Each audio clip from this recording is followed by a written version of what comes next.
Manali, Deities of the Hills. At Manali in Himachal Pradesh, on mountains wrapped in misty, verdant Deodar forest, is the temple of Hidimba Devi. She is identified as the Rakshas wife of Bhim, the hero of the epic Mahabharata. This ancient shrine was enclosed by a wooden temple about 500 years ago by a local king. This unique structure, a reminder of how old wooden temples came to be constructed before stone became the material of choice, has 3 canopies made of timber topped with a metal cone.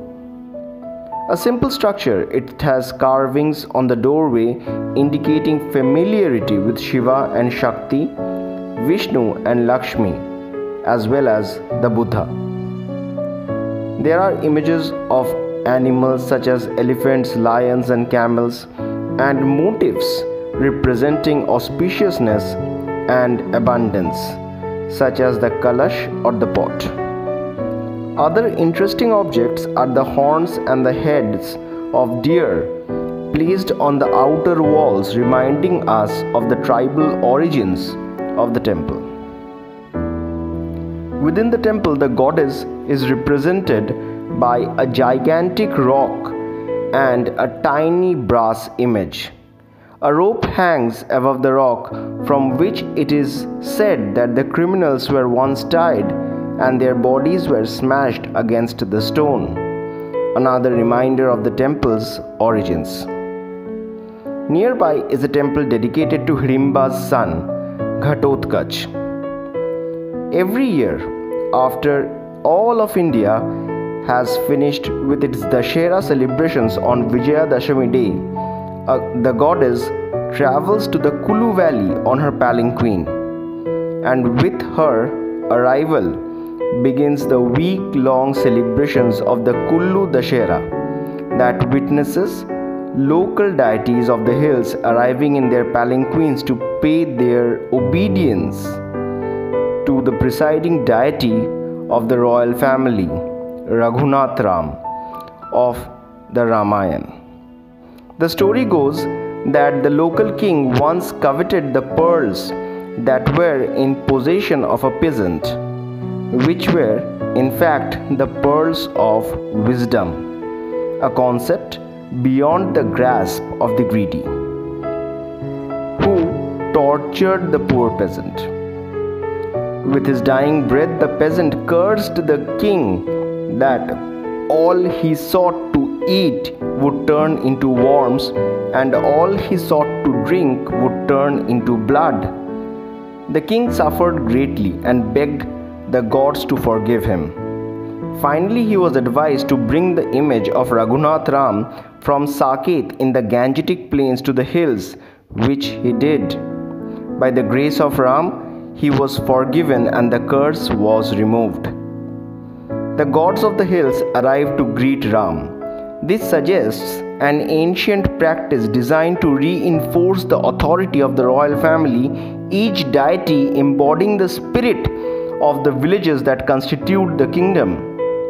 Hidimba is the patron goddess of the royal family, hence it is her arrival that marks the beginning of these celebrations.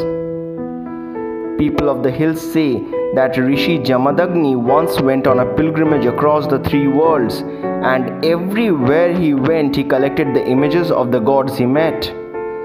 The gods told him that these images would root themselves at the spot where they touched the ground. So Jamadagni placed the images in a basket and carried the basket on his head, traveling without placing the images on the ground until he reached his home. For he knew with all the gods in his home, he and his descendants would forever be blessed. But near Himachal he faced a great storm. The basket slipped from his head and all the gods fell on the ground on the various hills around. These are the Devatas of the Kulu and Manali who come together each year during the Dashera festivities to meet each other and gain audience with Raghunath Ram, the patron of the kings, and the great royal mother, Hidimba. In the neighboring Uttaranchal, in the valleys of Harkidun, a famous trekking site, are wooden temples dedicated to various characters of Mahabharata, including Duryodhan and Karna. From these hills, the Pandavas are said to have accessed Swarga, paradise, the abode of Indra. These stories remind us once again how the idea of India is not a function of political power as the westernized scholars assume, but one that is bound by faith and pilgrimage. The hills are united by the epics of Ramayana and the Mahabharata. Both epics speak of the Rakshasas encountered by heroes. In Mahabharata, the Rakshasas are often called Asuras, although strictly speaking, Asuras refer to the enemies of the gods, and Rakshasas refer to the enemies of the Vedic sages, who sought to establish Vedic culture based on yagna, the ritual of exchange. The Rakshasas, like the Gandharvas and the Nagas, were probably hostile hill and forest tribes, unfamiliar with the Vedic ways.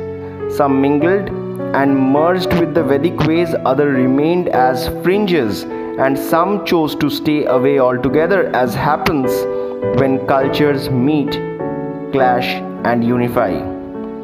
Today, no thanks to the colonial influence and the predominance of the God-devil template found in Islam and Christianity, we are conditioned to view the Rakshasas and Asuras as evil.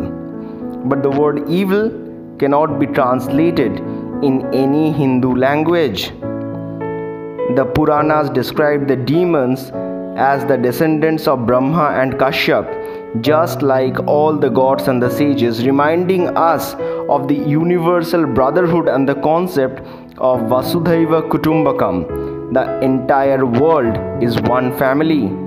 And so, although the Pandavas did not make Hidimba the queen of the Pandava clan, and her firstborn Ghatotkacha the true heir of the Pandava kingdom, her people saw her as a form of the mother goddess, an embodiment of Shakti, part of the local pantheon, and connected with the wider Hindu canon.